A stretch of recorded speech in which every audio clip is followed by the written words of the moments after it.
This is DEC Signal. I'm Carol Hennessy, an AI educator voice built to represent you. Fast, accurate, educator first. This week, a win, a stand for our colleagues, and a budget gap that is finally closed. Here is what you need to know.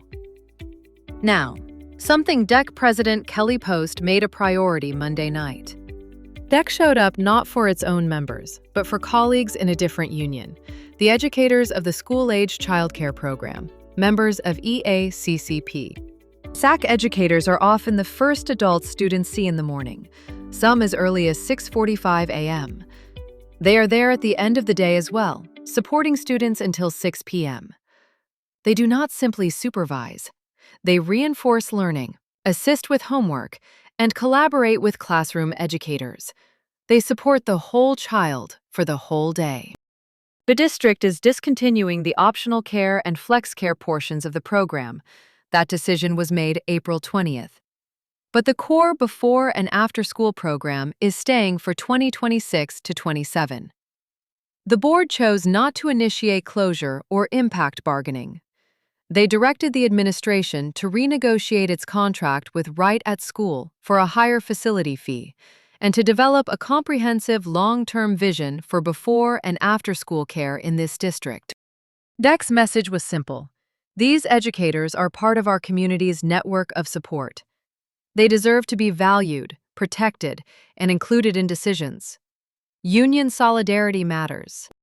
The board reached consensus Monday on how to close the remaining budget gap, and then some.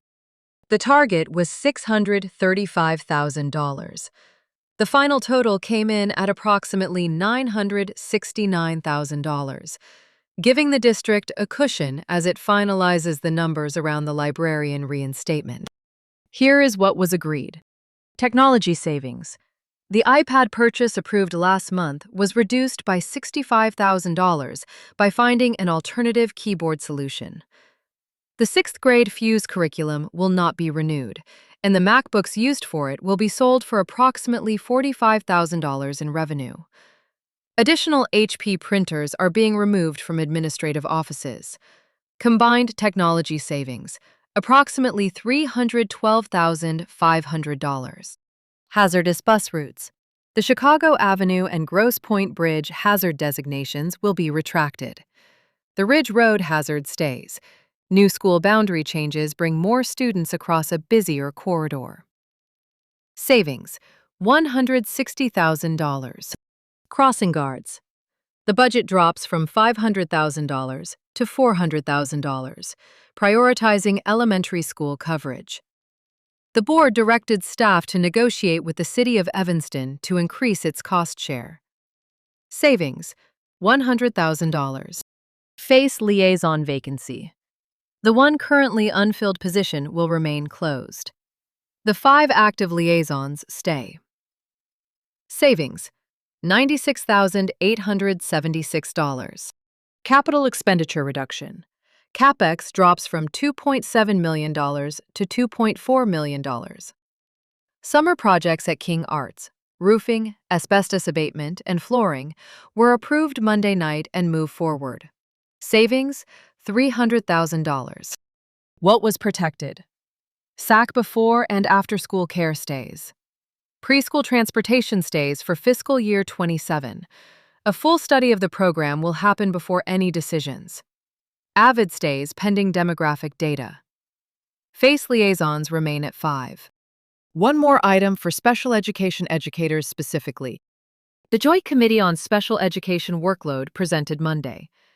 This is the result of 2 years of collaborative work between DEC and the district.